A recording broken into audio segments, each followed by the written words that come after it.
Hi, I'm Andrew Yang, co-founder of the Forward Party, and you need to check out the whole podcast. It's awesome.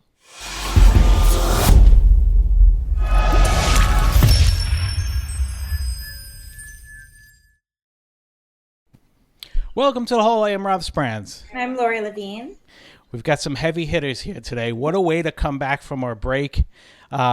Andrew Yang and Miles Taylor are joining us. We had Miles on once before to promote his book.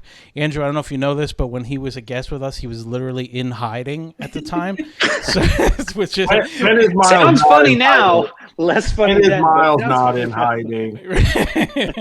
I mean, to the point where he was like looking behind him. He's like, "Is there anything in here that people will notice?" When they said come on the whole podcast, I was like, I've basically been living in a hole, so this works. This works great. So yeah. But we're very excited to have both of you, and more importantly, because of the Forward Party. And when I first heard about this, and I know you guys are co-founders, and Miles, you're the CEO, correct? Or you guys are co-CEOs? Whatever the designations are, either way, I think it's a great idea because as of the last, I don't know, I'm even going to say decade. I'm not going to say last. I'm not just going to use the last election. I just feel like both parties have just gone so far to the extreme. And, you can blame cable news. You can blame all of these different things, social media and everything that goes along with it. But there really wasn't a voice for these middle-of-the-road people anymore. It was starting to disappear. So, you'd either have to hitch your wagon to one side, and, Andrew, you've run as a Democratic candidate for both president and for mayor, so I'm sure we'll get some horror stories from you on what you've learned throughout that. But what made you guys decide... I don't know what you're talking about, Rob. Right, I'm sure. I'm sure it was all wine and roses for you. You actually needed to introduce him, President of the United States and Mayor of New York, Andrew Yang. That's right. Who that's is right. on this podcast right now, to be clear. Yes, is it the Mr. first man to hold both of those jobs at the same time. Thank you. Thank you. But what made you guys want to do this? Because it's one thing to go, man, I hate this, and it's another thing to go, I'm going to start a new political party, which is an undertaking I can't even comprehend. So what made you want to start this to begin with? Well, I'll let Miles tell his story in a sec. But for me, I came off the trail in 2020, having run for president, still kind of sad, honestly, about the future of the country. And this is despite the fact that my presidential run surpassed most people's expectations, including my wife's. my in-laws and others had to eat their words. But I still felt like, wow, we're on the wrong track. And why is that? And so then I dug into a bunch of readings and writings by some people that Miles has been into for a long time, like Jonathan Haidt and Catherine Galen, Lawrence Lessig, and Ezra Klein and others, and concluded that the two-party system is actually the core of the structural problem, that you need more parties if you're going to have parties, and that we're living the worst design flaw in the history of the world. And one of my pet peeves is when you read a book, and we've all had this experience where you read a book and they outline these problems and you're like, yeah, like I get it. And then at the end, you're like, what are we going to do about it? And they're like, don't know, nothing. It's like, so I said, look, the way out of this is to reorient towards a multi-party system. And that starts with a positive unifying third party. And I'm going to start that party. And I said this because I ran for president to try and do something positive for the country, and I concluded that there's no doing something positive for the country that will actually work without some kind of reformation of our political system.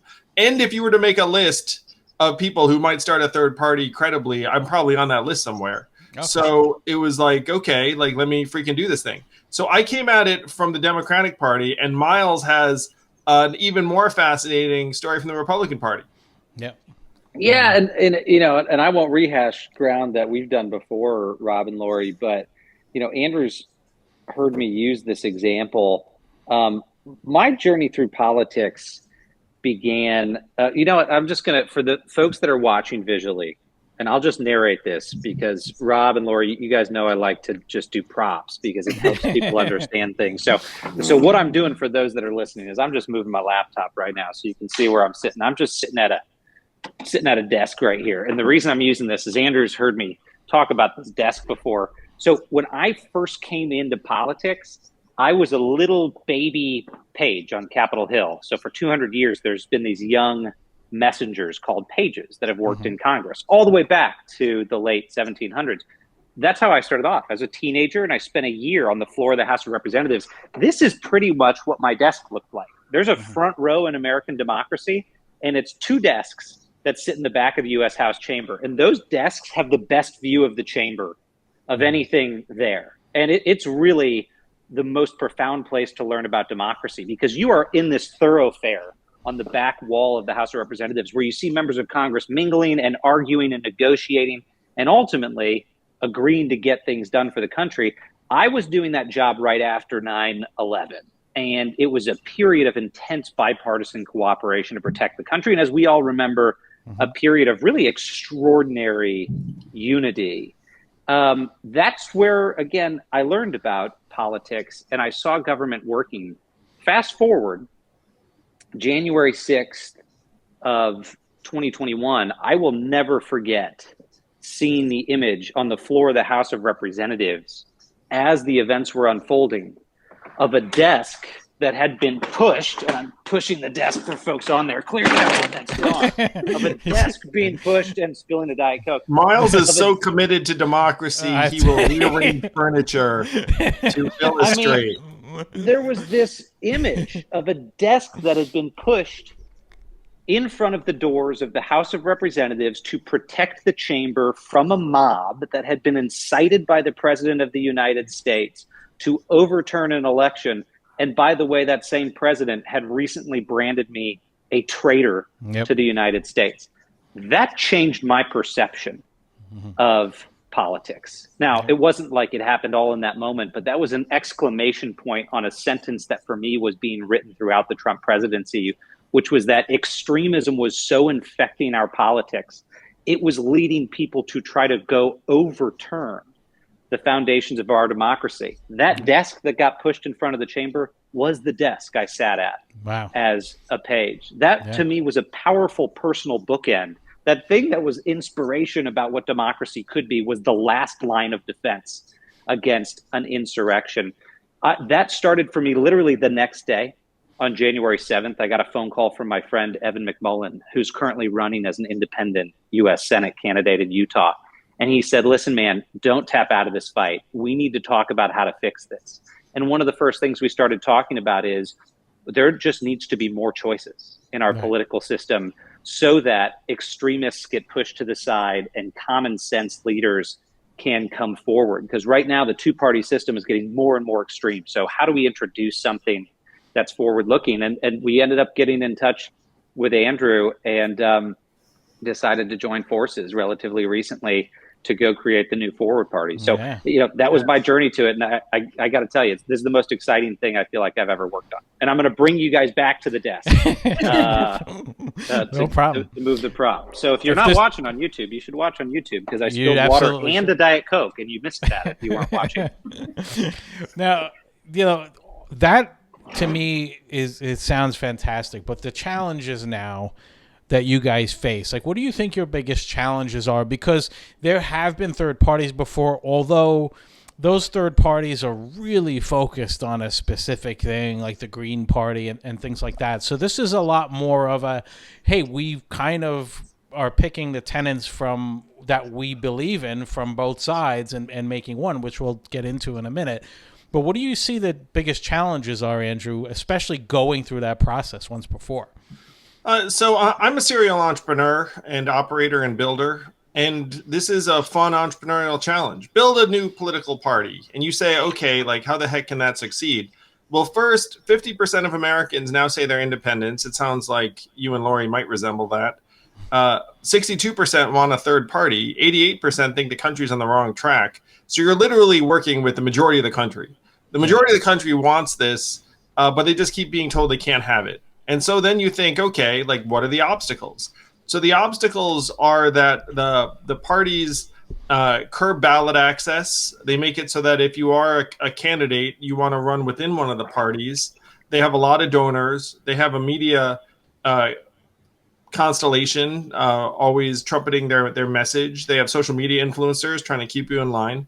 So what you do is you build each of those things for your party. So we're starting out with a donor base now, thanks to awesome people who've already decided to support us and join the Forward Party. I mean, we've already raised, gosh, seven figures. Most of it from grassroots, everyday Americans who just want something better. We're gaining volunteers and activists every single day. We're going to be on the ballot in 15 states by the end of this year, 35 next year, all 50.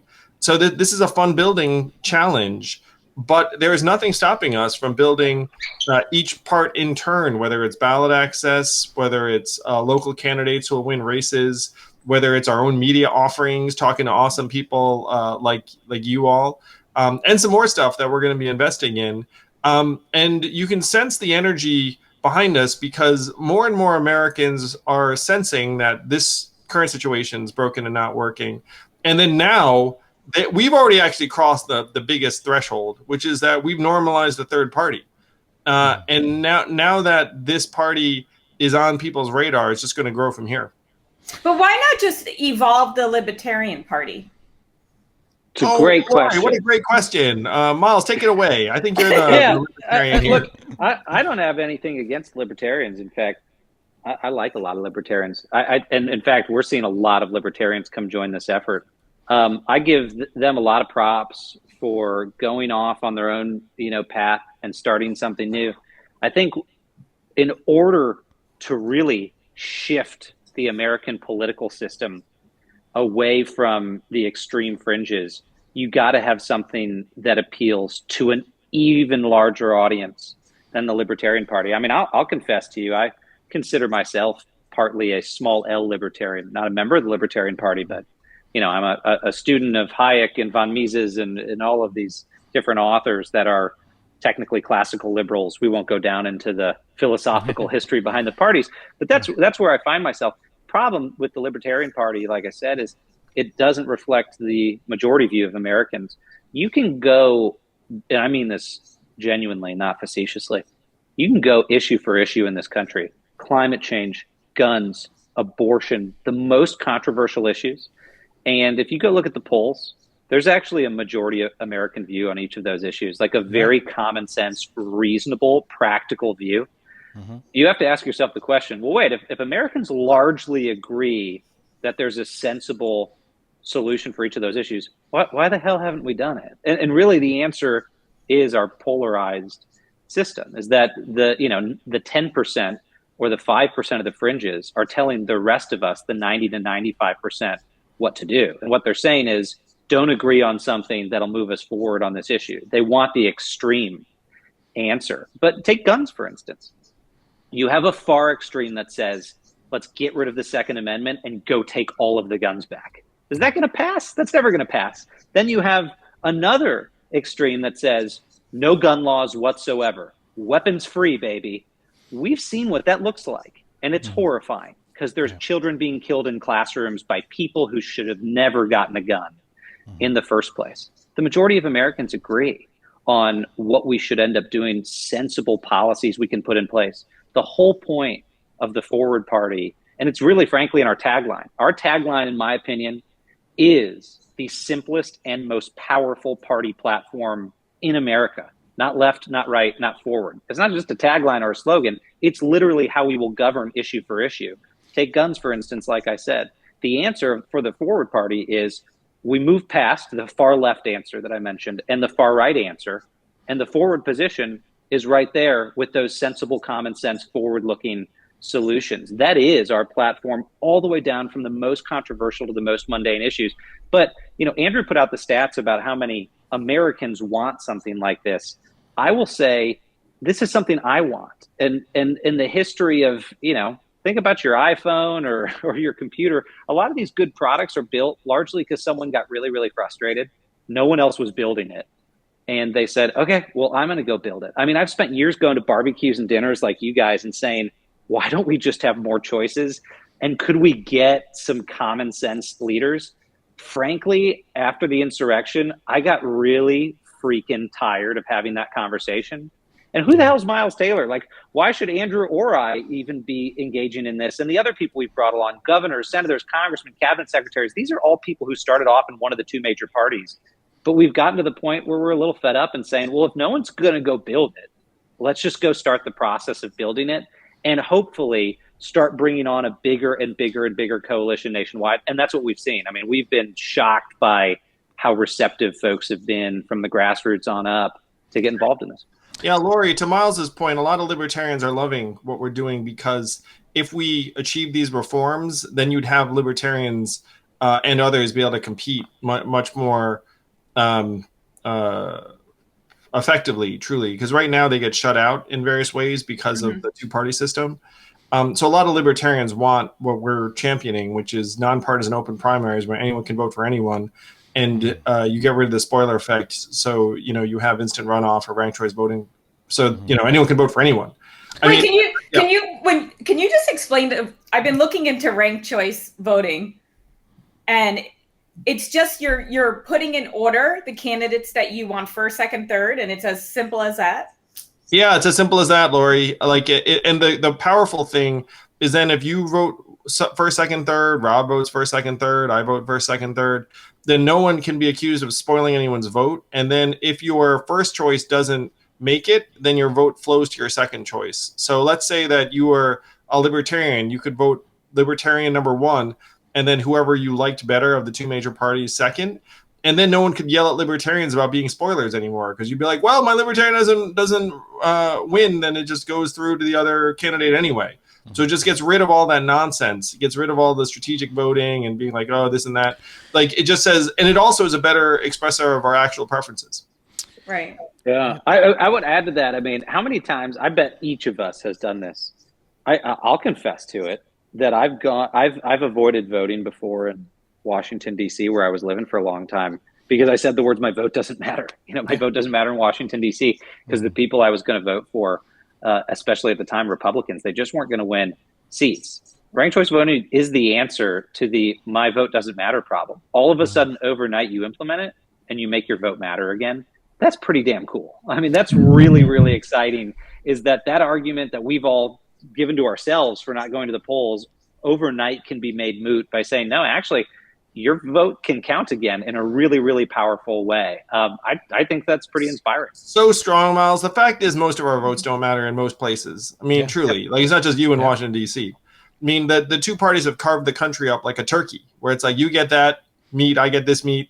Like in New York City, Lori, where you and I are, freaking, the Democrat's going to win. And so, like, the rest of us are reduced to protest votes. And they like it that way. So, like, if we change that system up, that's one reason why the Ford Party is going to attract so much of a following, is that if you're an independent or in the minority party in your community, then you want this because it'll enable more choices. And that's really the magic. That's one reason why we're getting libertarians and Greens and independents and everyone else, and pissed off Democrats and Republicans, which is, by the way, most of them. That's actually the secret, is that when you talk to Democrats and Republicans, they're not like, yeah, this is awesome. They're like, oh, this is freaking terrible.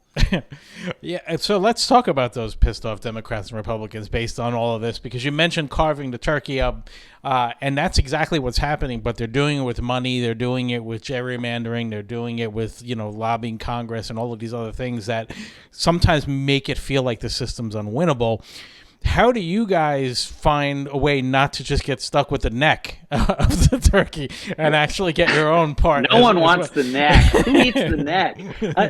I'll say this. I want to add, Andrew's got really good points on this front, but I would say that to put some numbers to what we were just talking about, there are 500,000 elected positions in the United States.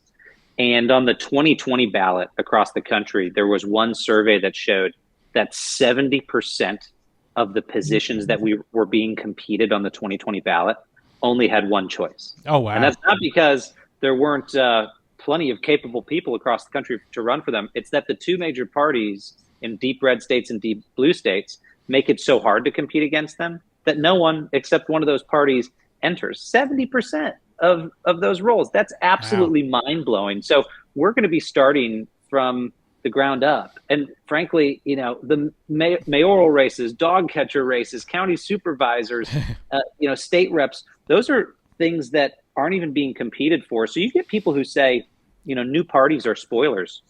How is that system not already completely spoiled? A system in which the majority of races have no competition, that's extremely spoiled. So we're going to go find those places where people really want and need a choice again and introduce it. But I want to add one asterisk to this before passing it over to Andrew. There is a fight right now for the soul of the American political system. Really, genuinely, our democracy is on the line.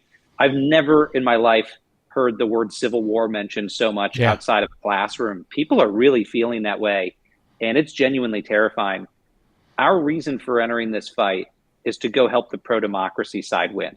And that's moderate Democrats and Republicans are on our side too. It's forward-thinking people who join our party. This isn't about just telling folks you must leave your party and come join ours. It's saying the common sense folks in this country is the largest voting segment in America, and we've got to come together and save it. So one of the things we're going to be doing in the midterms this year is, even though we don't have forward candidates on the ballot, we're going to be going out there and investing in patriotic, unifying Democrats, Republicans, and independents who can help fix this country. And over time, you're going to see forward party candidates entering those key races, especially in places where you've got an entrenched extremist who doesn't care about the foundations of our democracy, and they should be replaced by someone who's a common sense candidate. So that's how we're going to start investing as we look to future cycles. Yeah, Rob, how do you avoid getting the neck to your question? How do you avoid just being out in the wilderness? And I'm happy to say opportunities abound. And Miles's good friend, Evan McMullin, is actually one of the most profound opportunities in this cycle. So people will be like, oh, presidential, like spoiler. It's like, okay, what if I were to tell you that there's an independent running for U.S. Senate in Utah against a Trump-endorsed Republican, and there is no Democrat. It's just the independent versus the Republican, and that race is neck and neck, to your point. Ha ha. Nice callback. So you could have an independent U.S. senator in as early as January of next year. And is the Forward Party aligned with Evan? It's going to shock no one, given that he literally co-founded Renew America with Miles, that we are supporting Evan. Are there independent candidates around the country that could end up becoming governor, for example, in both Alaska and Oregon? Yes, there are. Are there independent congressional candidates who might make it to D.C. along with Evan? Clint Smith in Arizona? Yes, there are. So there are things that we can attack and take advantage of immediately, in addition to this 506,000 local positions that Miles is talking about, independent of the presidential. So I see myself as kind of like, and Miles resembles this too, I believe, like we're the opposite of what has come before, and that what has come before, you had like a billionaire who ran, and then when it didn't go their way, they pieced out. Mm-hmm. Like we're actually the builders, the ground up grinders who are just going to go around and keep on winning and play for the long term. Yeah. And that small races that you mentioned, all of those, that's such a good point, because the two parties are so entrenched because they play that game, because they focus so much on judges and all of these other areas where, as a Democrat for most of my life, what I've seen is I just feel like the focus on the Democratic side is always on the big elections and not so much on the smaller stuff. Maybe lately a little more, I just want to echo this, Rob. The Democratic Party has given up on most of the country. Just put a finer point on it. Mm-hmm. And, oh, by the way, I've been a Democrat campaigning in other parts of the country where when I said I was a Democrat, people would like shrink away from me. Like I just, find another color. And so that the Democratic Party is not really competing there. It's one reason why a lot of the Democrats in those red states are going to convert to Forward, because they're going to say, you know what? If I say I'm Forward Party, then my neighbors won't hate me as much. They'll just look at me and shrug and be like, I don't know what that is, so maybe I'll have to listen to you. You know what I mean? And the same is true in a place like New York City. If, like, frankly, a lot of places, Republicans, aren't going to compete or succeed. So if you say, hey, I'm Forward Party, then again, they'll have to be like, well, I don't know, how to respond. So maybe I'll actually have to get to know you. So right now, the two-party system, it's coding everyone against each other. And that if you even just have a neutral brand, it's a dramatic improvement for just about anyone in parts of the country that have become very red or very blue. Yeah, I've often said, like, you can put a piece of duct tape on the bottom of any cable news and just listen, and you can know what letter is next to the person speaking just based on what they're saying. And because it has become, okay, you guys all go out with your talking points, you guys go out with your talking points, and then you're just hearing it echoed over and over and over again. So, to get to that point where you have a voice, there are going to be some policy discussions. I'm sure you guys are going to have. I'm sure you've had multiple times. And Miles, you mentioned guns. I'd like to kind of go through some of these and just get an idea of where you stand on all of those. I'm assuming from your answer, obviously you don't want to abolish all guns, but you want to get rid of the semi-automatic weapons, and you want to have stronger checks that aren't just, these fake bills that are pushed through to make it look like they're checking deeper. There's a lot more to it than that. Would I be correct in assuming that? Well, I would say this. We are anti-mass shooting. That shouldn't be controversial to say. And, right. And we know there's real things that you can do to make the country and make communities safer.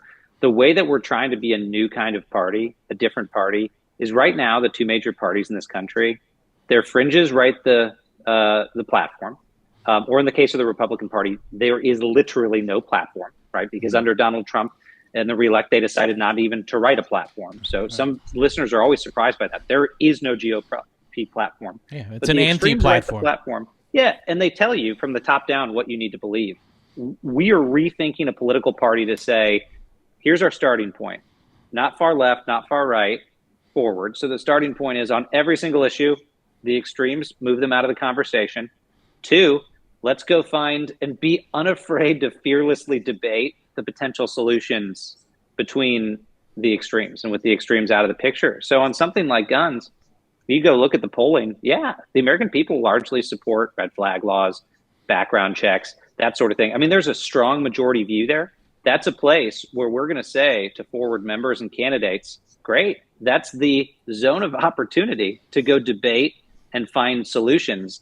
And the two major parties, that sounds like such a simple thing to do, right? Wouldn't you expect a party to say, yes, there's a zone of opportunity, let's debate, and there's probably multiple right solutions. Neither of them say that. They say, if you don't take this prescription, you can't come to this pharmacy. We're saying that there are actually multiple possible answers, and we should be unafraid. We shouldn't be spooked to debate. Democracy is about debate. So on those issues, it's about identifying where are the extremes. Let's get those out of the conversation. Let's have a good debate and have what works for the right part of the country.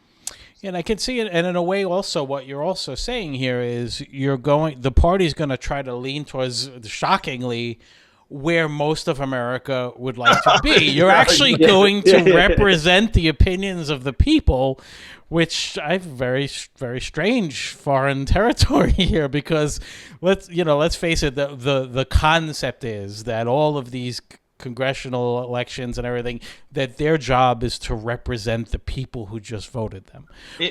Rob, I'm going to get a little bit deeper into this. So a U.S. senator said to me that a problem is worth more to them unaddressed than addressed. And think about what that means. If you lean forward and you compromise, you actually take a beating because your base turns on you. Whereas if you don't do anything, then you can just raise money and votes and like anger and just say, hey, like, look at the other side. They're just screwing this up. So the structural incentives are to get nothing done.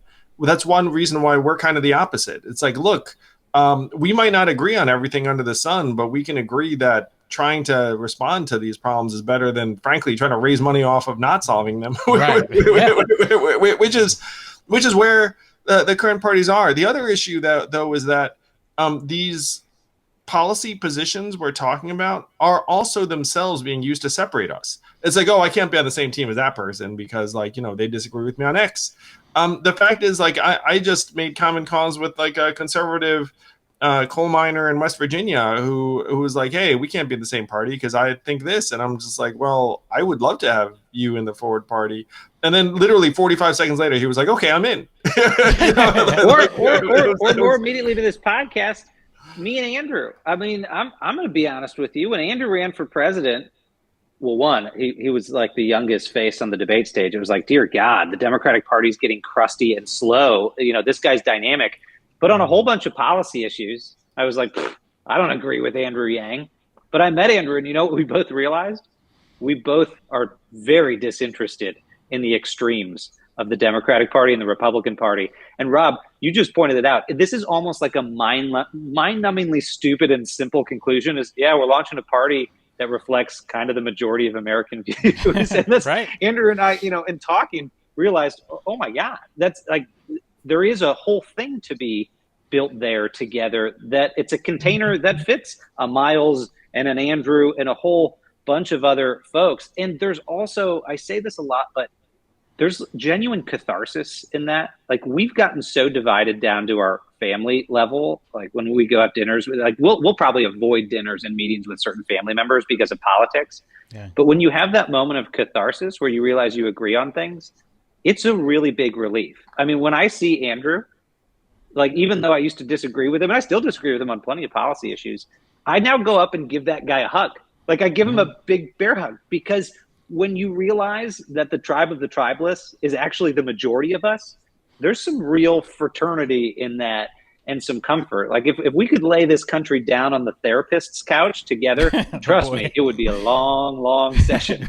And I think we feel like a new political party can be close to that. Now, don't quote me on the fact that the Forward Party is the new therapist for America. But ugly cries. We could use one for sure. But I've gotten very touching stories about family members who've been separated by politics, who've just come together and been like, hey, I guess we're Forward Party now. We can just like agree to disagree and get along. You know, I mean, like the two-party system really does set you up.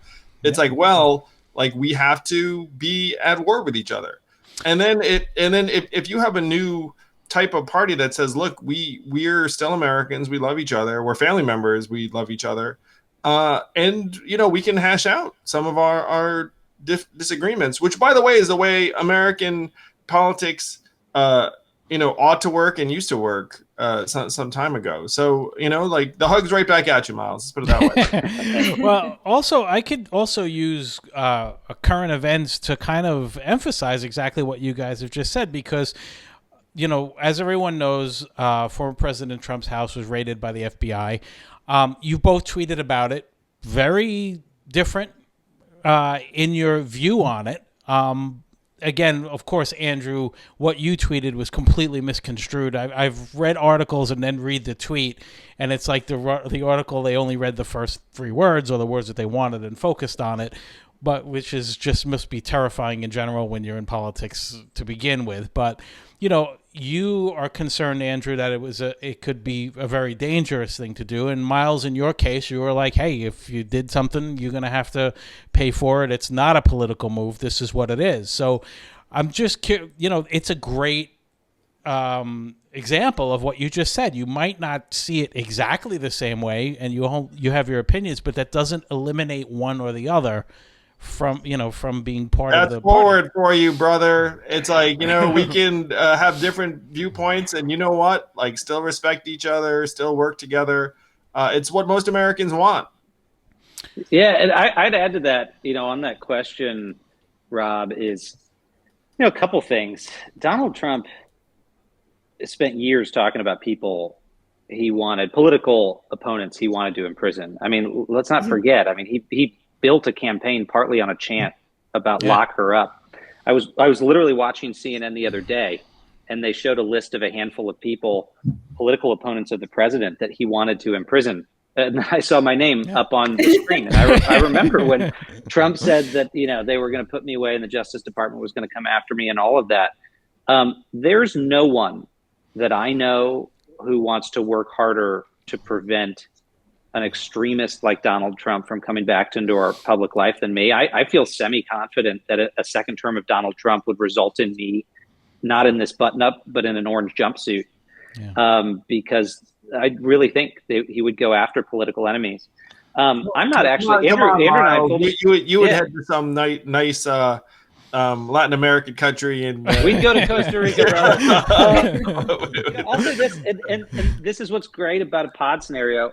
Andrew and I haven't even needed to talk about our different tweets on the subject. First, because Twitter is not America. Right. It's like a crazy place.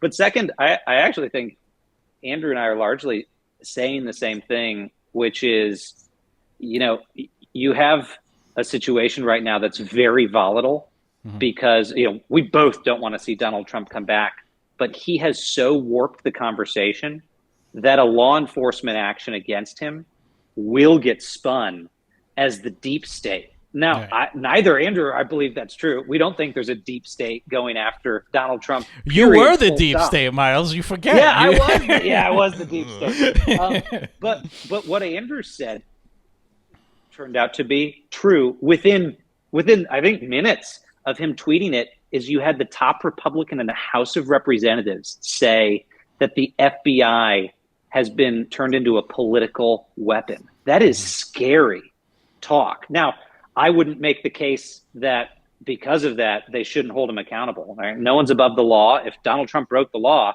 he needs to be investigated. But, what Andrew said, I think is spot on, is that we are now living in such a warped reality where political extremists are turning us against our own institutions, our Justice Department, our FBI, and making these folks out to be deep state villains when they're just doing their damn jobs.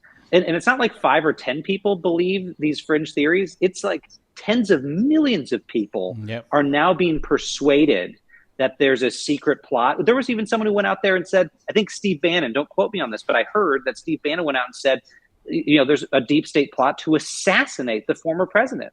These are things that are now being picked up in the mainstream, and it's really scary. It's one of the reasons why we've got to get more sensible elected leaders, because if the top person in one of the two major parties, Kevin McCarthy, is out there propagating those conspiracy theories, we are in a genuinely dangerous moment.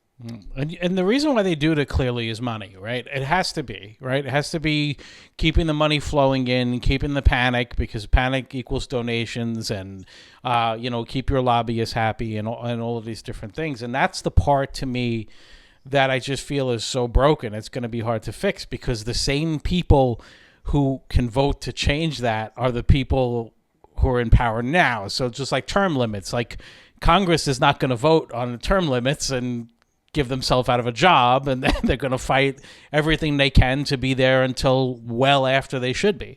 And you guys, 19 years, right? 19 years is the term limit for Congress? We're for term limits. We're for all sorts of things that are going to ease the gerontocracy. I occasionally have this temptation to say, hey, guys, if I'm still clinging to the stage in my 70s, you can quote me on this, but tell me to, get the fuck out.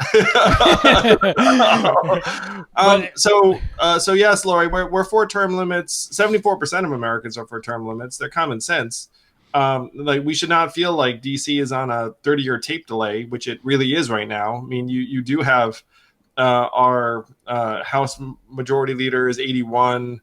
Her second in command is 80. Yeah. The Senate Majority Leader is a very spry 72 or 73. If it is Trump versus Biden, their combined age will be 159 in 2024. I mean, like that it's getting out of hand. Yeah. To your point, though, Rob, it's like you have the moneyed interests and the current leadership, and then you have the American people saying, hey, shit is broken. Like, there are a lot of things we could do to improve it and do it better.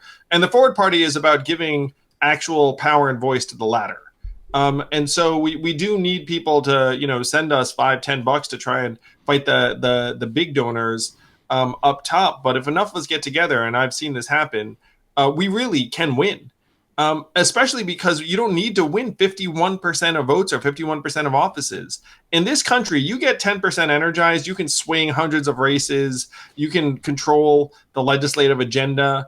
You can do a lot. So that's what our vision is, and it includes structural reforms like term limits that most of us know should have happened years ago.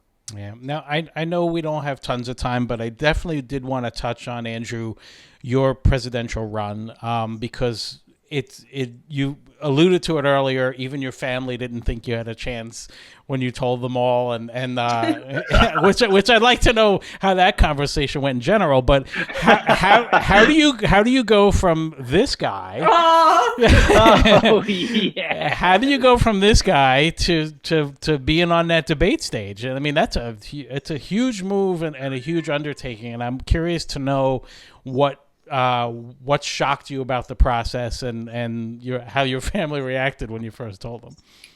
Yeah, it's funny, Rob. I told my extended family, "Hey, I'm running for president," and they were like, "Of?" And I write about this process at length in my book Forward about approaching the presidential run like an entrepreneurial venture, which is like, okay, I asked my friends and family, "Hey, send me $2,800." And then some of them happily said yes, because, you know, I'm a nice guy, or I did them a solid at some point. And then that's like the friends and family money of a business. Yeah. And then you say, okay, like, where am I going to get my next round of investors? And for me, it was podcasts. Mm-hmm. You know, it wasn't like cable news was clamoring to have me on. And so then we found our niche via podcast. One reason I love doing podcasts like this one. And we grew the tribe slowly but surely. We got a bunch of techies into it. We got a bunch of folks who understood some of the things I was saying around AI and automation into it. And then I just kept grinding. And eventually we wound up on not one, but 7 debate stages, outperformed half a dozen Democratic brand names. And I grew a lot during that process. I certainly was not the same human I was in 2017 and 2020. Because if you are standing in front of thousands or even tens of thousands of Americans who are investing their hopes and dreams in the future in you, that's not something you can prepare for. No. But it isn't something that will ever leave you unchanged. Yeah. So that journey was something I couldn't have anticipated. And I told my wife at the time, she was like, "Hey, are we going to lose our privacy?" And I was like, no one recognizes politics. Yeah, okay. That'll be fine. Did I mention that Miles was in hiding? Was how I sold it to her. Yeah. So, all right. So then, what about the process? I'm sure there's lows and highs to the whole thing. Like, what was the high moment for you where you're like, I made the right decision to run, no matter how this ends? I'm so glad I did this. And on the other side, I'm sure there were moments like, why did I do this? Like, on both of those, like, what were your moments? You know, the plus side, one of the things that came to mind for me is that my parents were not keen on my running for president. But then I was in Iowa in the winter, I think it was January of 2020. And then I got word that my father had gone to a debate watch party and said, "That's my son." And then everyone was like, "Yay!" And I got this from my mom in Iowa, and I was like, "Oh, I made the right decision," because, like, you know, my dad had that moment, and it was such a different thing from when we started. The miserable moments tended to be the ones when you're away from your family, in the middle of nowhere, no one showing up, like, you know, people around you have their ups and downs. Occasionally it was when something got contorted or distorted by the press or the media, and that would irritate the heck out of me, or I get attacked on social media, which now I frankly don't care. But like at the time it was like so new. I was like, oh, like you know, why are people like, you know, interpreting like what I said in that way? So, you know, that stuff was new. And I mean, you know, it's like, you go through so many experiences, both good and bad. I recommend running for president to everyone. Go ahead. Sure. There's nothing stopping you. Only 2 rules: 35 years or older, natural born U.S. citizen. Come on, let's go. Of what? What should I run for president of what? That's what my family would say to me. Same thing. Of what? There you go. Hey, Rob, one thing I want to add to that is you asked a question earlier about, you know, why some of these people who know better, you know, continue to stay quiet amidst all of this. There was something someone said to me today that was really interesting. I was talking to a sitting member of Congress, a Republican, this afternoon at an event, and he said something that I'd never heard before, and I think he's right. He said, you know, normally for most people, the thing they're most afraid of is dying, right? Their biggest fear, especially in Western culture, is dying. but that there is a bigger fear that people have these days in the time of cancel culture and political intimidation.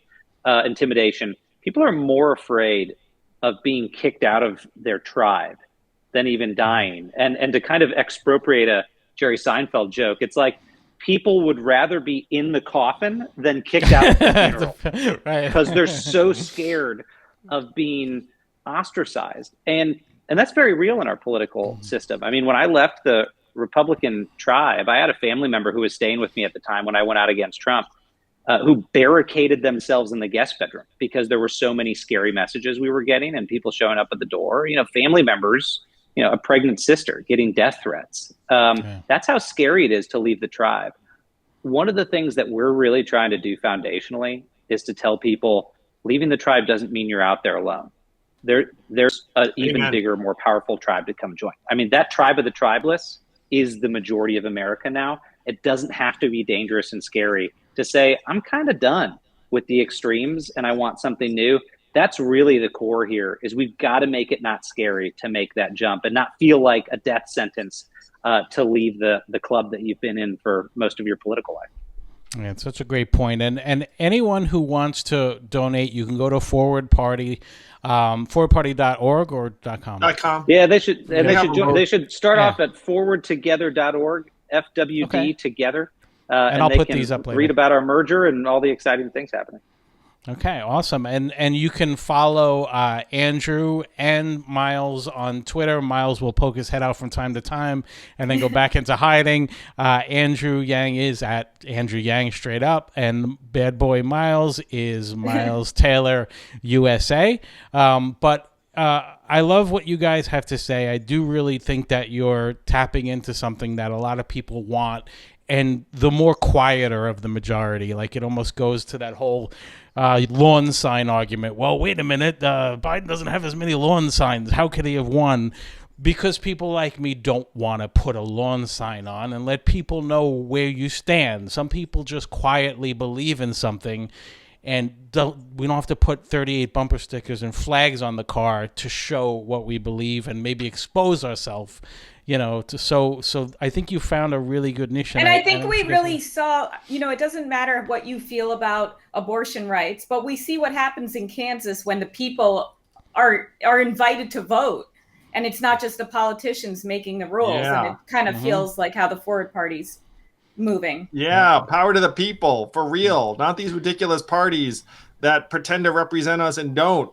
That's what the Forward Party is all about. Yes, you guys see it. I'm so pumped. And come join us. It's going to be a hell of a lot of fun. I mean, Rob and Lori, we're going to be out on a nationwide bus tour starting this fall. We're going to be out there doing events and just engaging people to come build this with us. And next summer, National Convention, you guys are going to be there. It's going to be a great time. This is the future of American politics. I'm absolutely in. Guys, again, thank you so very much. I really appreciate you guys joining us, and I wish you nothing but the best. I really do. Thank you, Rob. Are you in New York as well? Yep. Yeah, I'm on Long Island. Lori's in Manhattan.